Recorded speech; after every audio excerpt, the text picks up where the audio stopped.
Assalamualaikum, magandang gabi. Ito ang Pasada, alas 7. Maghahatid sa inyo ng balita at impormasyon sa Bangsamoro Region. Idinaos ang forum para sa mga Bangsamoro focal persons ng Project Salam Bangsamoro upang tukuyin ang mga issue at alalahanin sa kani-kanilang sakop na probinsya. Pinangunahan mismo ni Project Manager Ustads Nurul Am Abdullah ang forum na ito na naglalayong magkaroon ng malalim na pag-unawa sa mga hamon na kinakaharap ng bawat lugar na mahalaga para sa mas epektibong pagpapatupad ng Project Salam. Ang forum ay nagsilbing plataporma para sa bukas na talakayan kung saan na ibahagi ng mga focal persons ang kanilang mga obserbasyon at karanasan sa ground. Sa pamamagitan nito, inaasahang mas magiging targeted at relevant ang mga susunod na hakbang ng Project Salam upang mas tugunan ang partikular na pangangailangan ng bawat komunidad sa rehiyon. Naaprubahan na ng Committee on the Bangsamoro Justice System ang pinagsamang panukalang batas na naglalayong magtatag ng programa para sa Transitional Justice at Reconciliation sa BARM.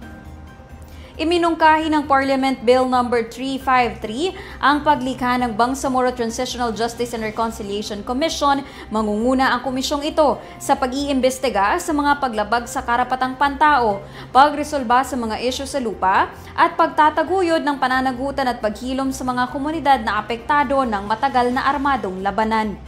Bunga ang panukalang batas na ito ng pagsama-sama ng original version na isinampa ng Government of the Day at ng katulad na panukala ni Deputy Speaker Liza Alamia matapos ang 3 araw na pagpipino at pagtanggap ng feedback mula sa iba't ibang stakeholders. Natapos na ng Ministry of Public Works ang flood control project sa Barangay Reyna Regentes sa bayan ng Datupiang sa Maguindanao del Sur. Layunin ng proyekto na mabawasan ang pinsalang dulot ng pagbaha na matagal ng problema lalo na para sa mga magsasaka. Malaking tulong naman ito upang makontrol ang pag-apaw ng tubig at mapabuti ang kabuhayan ng mga magsasaka. Dahil sa kaginhawaang dala ng proyektong ito, malaki ang pasasalamat nila sa Bangsamoro Government. Ang Reyna Regente ng Datupiang ay madalas na apektado ng pagbaha lalo na kung malakas at tuloy-tuloy ang pag-ulan. Ang pagtatapos ng flood control project ay patunay ng patuloy na pagtutok ng MPW sa kapakanan ng mamamayang Bangsamoro at sa pagbuo ng mas ligtas at mas maunlad na kinabukasan. Itatampok sa isang textile exhibition sa Abriza Mall sa Davao City ang Inol. Inaanyayahan ng Ministry of Trade, Investment and Tourism ang lahat na makiisa sa adhikaing mapanatili at maitaguyod ang nakaugaliang sining ng paghahabi. Sa temang Inol, Shared Woven Traditions of Maguindanao and BARM, itatampok ang mga heirloom pieces o mga minana at ipinapasa mula sa salinlahi, ceremonial regalia o mga isinusuot ng may dangal at ipinagmamalaki, modern wearables o mga makabagong kasuotan na pinagsanib ng tradisyon at makabagong estilo at storytelling clothes, kung saan ang bawat hibla ay nagsasalaysay ng ating kultura at pinagmulan.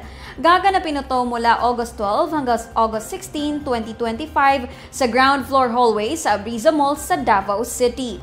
Tuklasin at saksihan ang kagandahan ng Inol, ang ating mahalagang telang hinahabi na may puso at kasaysayan. Ang kaganapang ito ay sa pagkikipagtulungan ng MTIT at ng Mindanao Trade Expo na naglalayong pangalagaan, paunlarin at ipakilala sa mas marami ang Inol nang sa ganun ay patuloy na magbibigay ng inspirasyon at umunlad pa sa mga susunod na henerasyon. Ito rin ay bilang suporta sa Maguindanao Inol Weavers Council na nagbibigay lakas sa ating mga local weavers at pinapanatili ang buhay na tradisyon ng Inol weaving.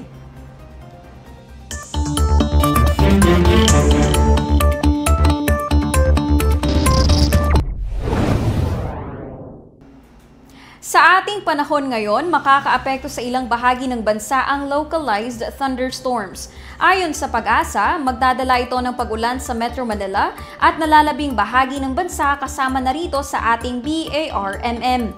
Kaya pinag-iingat po ang lahat sa lagay ng panahon sa ating bansa. Manatiling nakaantabay sa mga paalala ng Pag-asa at BARM Ready sa ating panahon ngayon. Sundan ang Facebook pages ng BARM Ready at BARM Ready Weather Update.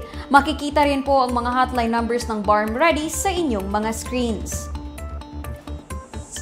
At yan ang mga balitang tampok sa pasada 7:00. Para lagi pong updated sa mga kaganapan at impormasyon sa BARMM, i-like, i-follow at i-share ang official social media accounts ng Bangsamoro Government na makikita sa inyong mga screens.